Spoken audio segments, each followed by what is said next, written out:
Department నుంచి వచ్చినటువంటి నాగిరెడ్డి గారు లోకల్గా మీ ఎస్పీలకు కలెక్టర్కు గైడ్ చేయడం, తర్వాత మీరు కూడా అందరూ ఫాస్ట్గా రెస్పాండ్ అవ్వడంతో ఎలాంటి అంటే ఎంత విలయం సృష్టించిందో, ఆ బీభత్సంగా కనిపించిందో వరద, అంత పెద్ద ప్రాణ నష్టం జరగకుండా అందరూ యాక్టివ్గా పార్టిసిపేట్ అయ్యి ఫాస్ట్గా ఎల్లారెడ్డి ప్రాంతాన్ని, అదేవిధంగా కామారెడ్డి టౌన్ ఈ చుట్టుపక్కల అందరూ కూడా సేఫ్ జోన్లోకి వచ్చే విధంగా కృషి చేసిన మీ అందరినీ పేరు పేరున అభినందిస్తూ ఉన్నాను. అదేవిధంగా మరి స్టేజ్ మీద ఉన్నటువంటి అధికారుల యొక్క గైడ్ లైన్స్ కూడా మీరు ఫాలో అవ్వడం, పైనుంచి కూడా డైరెక్ట్గా మీకు ఎప్పటికప్పుడు వీడియో కాన్ఫరెన్స్ పెట్టి చేయడము, తర్వాత మా లోకల్గా మా షబ్బీర్ అలీ సార్ కానీ, అదేవిధంగా ఎంపీ గారు సురేష్ శెట్కర్ గారు, మా ఎమ్మెల్యే గారు మదన్ మోహన్ రావు గారు, మిగతా ఎమ్మెల్యేలు కూడా మీకు కొంత గైడ్ చేయడం జరిగింది. ఏదేమైనా మనం ఫాస్ట్గా రెస్పాండ్ అవ్వకుంటే పబ్లిక్ కూడా ఏం చేయాలో అర్థం కాదు.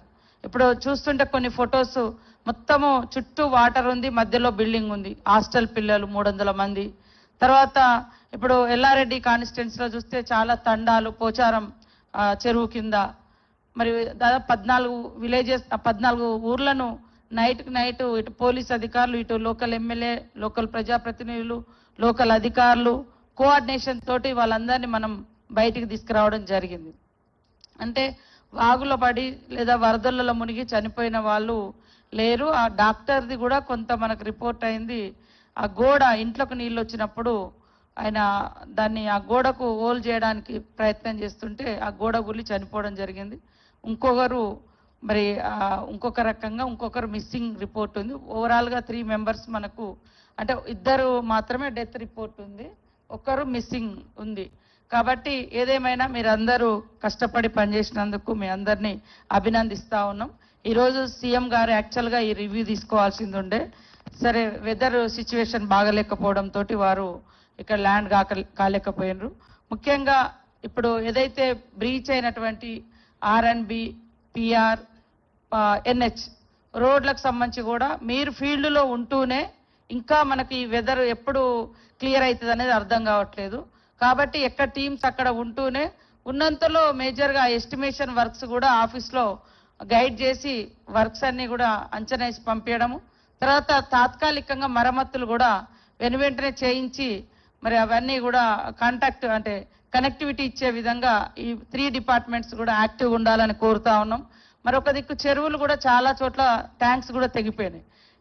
అంటారు వరద వచ్చింది, కరువు వచ్చింది అని అంటారు. అంటే ఉదాహరణకు ఇంత వర్షం వచ్చినా కూడా మరి చెరువులలో నీళ్లు నిలుపుకోలేని పరిస్థితి వచ్చి ఎక్కడెక్కడ తెగిపోయింది అనుకోండి, అది కూడా మనము ఇంత కష్టపడి ఇంత ఫేస్ చేసి ఈ యొక్క వరద బీభత్సాన్ని చెరువులలో నీళ్లు లేకుండా ఉండే పరిస్థితి రాకూడదు. కాబట్టి మ్యాక్సిమం వాటిని కూడా మీరు రెస్టరేషన్ అనేది చేసుకోవడం అనేది చాలా ఇంపార్టెంట్. అదేవిధంగా ఇక్కడ ఉన్నటువంటి ఆల్ ఆఫీసర్స్ కూడా కొంత జాగ్రత్తలు చెప్పాలంటే ఒక వాయిస్ రికార్డ్ చేసి మీరు కింది వరకు మా జీసీసీ చైర్మన్ గారు వేదిక మీదకి రావాలి, తిరుపతి గారిని కోరుతా ఉన్నాం. మీరందరూ కూడా మీరు మన కింది స్థాయి అధికారులు, మండల స్థాయి మా పంచాయతీ సెక్రటరీలు, అదేవిధంగా గ్రామంలో ఉండేటువంటి గ్రామ స్థాయి అధికారులకు అందరికీ కూడా ఇక్కడ ఉన్నటువంటి ఆల్ డిపార్ట్మెంట్స్ అధికారులందరూ కూడా గైడ్ చేయండి. వాళ్ళకు అక్కడ సిచ్యువేషన్ ఏముంటుంది, మనకు వాతావరణ శాఖ ఏం చెప్తుంది, దాన్ని బట్టి మనం ఒక వాయిస్ రిలీజ్ చేయాలి. ఈ ప్రాంతంలో ఈ రోజు ఇట్లా ఉంది, జాగ్రత్తగా ఉండండి, బయటికి రాకండి, చెరువుల కాడికి వెళ్ళకండి, వర్షం పడ్డది, ఈ రూట్లో ఎలక్ట్రిసిటీ వాళ్ళైతే ఈ రూట్లో మొత్తము ఈ లైన్స్ అన్ని తెగిపోయినాయి, మరి కరెంటు షాకు ఎలక్ట్రిసిటీ ప్రాబ్లం ఉంది, అది కూడా మనము జాగ్రత్తలు చెప్పాలి. సేమ్ టైంలో పోలీస్ అధికారులు కూడా వాగులున్న చోట లేదా బ్రీచ్ అయినటువంటి రోడ్లు ఎక్కడైతే ఇంకా రెస్టోరేషన్ కాలేదో అక్కడ ఖచ్చితంగా హెచ్చరిక మార్కులు ఏదైతే మీ పోలీస్ బారిగేడ్స్ ఉంటాయో ఎస్పీ గారు ఎక్కడెక్కడ వాగులు ఉన్నాయో అక్కడ బ్యారిగేడ్స్ పెట్టండి. ఎందుకంటే తెలియకుండా నైట్ కూడా కొంతమంది బాగానే ఉందని పోతారు. లాస్ట్ టైం మనకు మహబూబాద్ జిల్లాలో మహబూబాద్లో పాపం ఒక యువ సైంటిస్ట్ ఒక సెమినార్కు ఖమ్మం నుంచి మన మహబూబాద్ నుంచి వెళ్తుంది, సడన్ గా ఆ వాగు మీద వరద వచ్చింది. ఇట్లనే ఇప్పుడు మన తండలన్నీ ఎట్లా మునిగిపోయి ఇప్పుడు కామారెడ్డికి వరద వచ్చిందో, హన్మకొండ నుంచి 60-70 కిలోమీటర్ల దూరం ఉన్న మహబూబాద్కి వరద వచ్చింది. అక్కడ ఎట్లా వస్తుంది అనేది ఆకేరు వాగును మనోళ్ళు అంచనా వేసుకోలేకపోయారు. వాళ్ళు అక్కడున్న సిచ్యువేషన్ ఇక్కడ చెప్తే ఇక్కడ మనం ఫాలో అయ్యేది. సో కాకపోవడం మూలంగా రాత్రికి రాత్రి తండా ఒకటి మొత్తం సబ్మెర్జ్ అయ్యి అక్కడ ఉండే బ్రిడ్జ్ కూడా ఇట్లనే సేమ్ కొట్టుకుపోయింది. వాళ్ళకి తెలియదు, తండ్రి డ్రైవింగ్ చేస్తున్నట్టుంది, తండ్రి బిడ్డ ఇంకా డ్రైవర్ ఉన్నాడు, తండ్రి బిడ్డనే డ్రైవ్ చేసుకున్న రోడ్ బాగుంది హైవే కదా అని వెళ్ళిండ్రు. అక్కడ పోయేసరికి నీళ్లు ఫుల్ ఉన్నాయి, అది బ్రిడ్జి బ్రీచ్ అయిపోయింది మొత్తం. అది వాగులో కొట్టుకుపోయి తండ్రి కూతురు ఇద్దరు చనిపోయారు. అందుకనే ఎక్కడైనా కూడా మనకి ఎక్కడెక్కడ డౌట్ ఉన్నది లేదా బ్రీచ్ అయినది కాడ రిస్టోరేషన్ కాని కాడ అయినా కూడా మనం తాత్కాలికంగానే పోస్తాం మట్టితోటి. ఒక్కొక్కసారి ఆ మట్టి కూడా మళ్ళీ వానకు కొట్టుకోపోవచ్చు. కాబట్టి అక్కడ ఒక హెచ్చరిక బోర్డు, బ్యారికేడ్స్ కంపల్సరీ పోలీసు అధికారులు వాగుల కాడ ఈ రోడ్లు బ్రీచ్ అయిన కాడ కూడా పెట్టుకోవాలి. ఎలక్ట్రిసిటీ వాళ్ళు కూడా మరి వాళ్ళ సిబ్బందిని అంతా కూడా అలర్ట్ చేసి ఎక్కడెక్కడ లైన్స్ తెగి ఉన్నాయి వాటిని మనం ఈ వర్షంలో చేయలేని పరిస్థితి ఉంటే అక్కడ ఉన్నటువంటి గ్రామస్తులు లేదా ఆ లొకేషన్ వాళ్ళందరినీ కాలనీ వాళ్ళని పిలిచి ఇక్కడ ఈ సిచ్యువేషన్ ఉందమ్మా, ఈ పట్టుకోకండి, అక్కడ మీ లాంగ్వేజ్ లో, మీ ఎలక్ట్రిసిటీ లాంగ్వేజ్ లో మనం ఏమేమి ఉంటాయి అట్లా ఎర్త్ అవుతుందని, లేకుంటే ఇంకా అదే రకంగా తీగలు పడుతున్నాయి, అవన్నీ వాళ్ళకు కొంచెం అవేర్నెస్ ఇవ్వడము.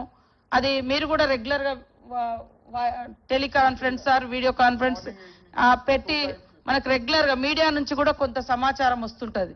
సో వాటిని కూడా బ్రీఫ్ చేసి కింది స్థాయి వరకు తెలియజేస్తే అలర్ట్గా ఉండడం జరుగుతుంది. అగ్రికల్చర్ సంబంధించి కూడా కొంత టైం తీసుకోండి, రేపు ఎల్లుండి కొంచెం ఈ ఎమర్జెన్సీ వర్క్ అయిపోయిన తర్వాత ఫీల్డ్లోకి వెళ్ళి నోట్ చేసుకోండి. తర్వాత డ్రింకింగ్ వాటర్ కూడా కంటామినేషన్ కాకుండా, ఎందుకంటే ఇప్పుడు వరద వచ్చి ఒక సమస్య ఉంటే మనం పొల్యూటెడ్ వాటర్ ఇచ్చినాం అనుకో మొత్తం ఊరంతా రకరకాల అస్వస్థకు గురయ్యేటువంటి ప్రమాదం ఉంటుంది. కాబట్టి ఆర్డబ్ల్యూఎస్ అధికారులు, అదేవిధంగా పంచాయతీరాజ్ అధికారులు, మన సెక్రటరీస్ కొంత ఆ విలేజ్లలో ఉండేటువంటి మన ఓఎండ్ఎం కావచ్చు, లేదా పైప్ లైన్ కావచ్చు, లేదా వాటర్ ట్యాంక్ సిచ్యువేషన్ కూడా వెంటనే వాటిని కూడా పునరుద్ధరించుకోవాల్సిన అవసరం ఉంది. అదేవిధంగా ఐబీ ట్యాంక్స్ కూడా తిరగండి, వాటిని కూడా వీలైనంత వరకు లోకల్గా అవకాశం ఉంటే మీరు ఎవరితోటైనా చేయించుకోవడం, లోకల్గా ఉండేటువంటి ప్రజాప్రతినిధులు లేదా కలెక్టర్ గారితో మాట్లాడి ఇవి రెస్టరేషన్ చేయడం. తర్వాత శానిటేషన్ కూడా చాలా ఇంపార్టెంట్. ఇప్పుడు మనము అక్కడ వెళ్ళినాం జిఆర్ కాలనీ అని సార్, జిఆర్ కాలనీ వెళ్ళినాం, అది మొత్తం వరదొచ్చి మీద పడ్డది. ఇల్లులు చూస్తే సూపర్గా ఉన్నాయి, అంటే గుడిసెలు కాదు అక్కడ ఉన్నాయి, డ్యామేజ్ అయింది. పెద్ద పెద్ద ఇల్లులు 3 floors 4 అట్లా ఉన్నాయి, కానీ అంత చెత్త చెదారం వచ్చింది, అంత మట్టి వచ్చింది, సో అంత స్మెల్ వస్తూ ఉంది. కాబట్టి ఇప్పుడు మనకు ఈ వర్షం తగ్గుతేనేమో బాగుండేది, అవన్నీ వాళ్ళు పాపం ఆరబెట్టుకోవడానికి, ఇల్లులని కడుక్కోవడానికి ఇదంతా స్మెల్ కూడా వస్తుంది. కాబట్టి శానిటేషన్ సిబ్బందిని కూడా ఆ లొకేషన్లో ఎక్కువ పెట్టడము, బ్లీచింగ్ పౌడర్ వేయడము, అవసరమైతే వాటర్ ట్యాంక్స్ని పంపించి మనమే వాటర్ ట్యాంక్స్ని పంపించి ఆ ఇళ్లలో ఉండేటువంటి ఆ మడ్డు ఏదైతే ఉందో దాన్ని అంతా కూడా క్లీన్ చేయించే పని డిపిఓ గారు ఉన్నారా, మన సిబ్బందిని పెట్టి అది పూర్తిగా, ఇప్పుడైతే పాపం వాళ్ళు ఎవరు లేరు ఇళ్లలో, చూసుకుంటున్నారు, తుడుస్తున్నారు, కానీ అక్కడ వాటర్ ఉందా లేదా తెలియదు. వాటర్ ట్యాంక్స్ ఉన్నాయి కదా, మున్సిపాలిటీ కదా, పంపించి క్లీనింగ్ చేయించండి. అట్లనే శానిటేషన్ కూడా నీట్గా, ఎందుకంటే ఎక్కడెక్కడ చెత్త చెదారం, ఇళ్లలో పాములు అవన్నీ వచ్చిన్నాయి. ఇప్పుడు బయట కూడా మన పరిధిలో ఉండేది మనం చేస్తూనే ఇళ్లలో కూడా వాటర్ ట్యాంక్స్ పంపించి ప్రెషర్ తోటి క్లీన్ చేయవచ్చు. సో అది ఖచ్చితంగా మార్నింగ్ నుంచి ఆ వర్క్ కూడా మీరు చేయండి. తర్వాత ఇందిరమ్మ ఇల్లులు కూడా హౌసింగ్ ఏదైతే డ్యామేజ్ అంటే మొత్తం ఇల్లులు కొలాప్స్ అయినటువంటి వాళ్లకు ఆ లిస్టు కూడా తయారు చేయండి. ఈ ఫ్లడ్ లో డ్యామేజ్ కింద అది వచ్చిరా, పీడీ హౌసింగ్ ఉన్నారా, మన టీమ్స్ కూడా మీరు ఎట్లా ఇందిరమ్మ ఇళ్ళ వర్క్ మీద తిరుగుతున్నారు కదా, ఇది కూడా నోట్ చేసుకోండి, లిస్ట్ తీసుకోండి, ఫొటోస్ తీసుకోండి, ఆ ఇంటి యజమాని వివరాలు తీసుకోండి, అవసరమైతే ఇందిరమ్మ ఇళ్ళలో వాళ్ళకు మళ్ళా యాడ్ చేసేటట్టుగా.